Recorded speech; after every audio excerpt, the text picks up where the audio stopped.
How we doing there in North Florida? We're fixing to up pot this bald cypress. Look at this thing right here with these little feet on it.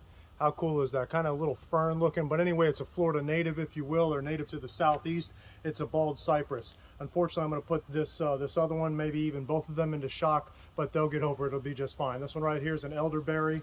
I was gifted this, but suddenly I had this surprise bald cypress pop out. So we're going to go ahead and pull that thing out. We're going to get it repotted in this one right here. So, and here we go. Try to keep as much of the soil intact around the cypress as we can.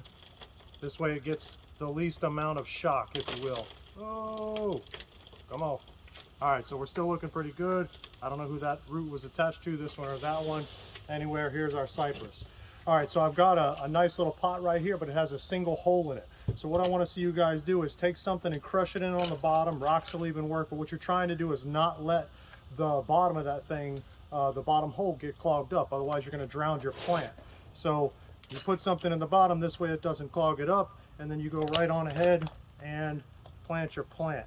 I put it in a cool little container because I think it's an awesome plant, and it's a heck of a find all of a sudden for it to sprout out on me right there like that.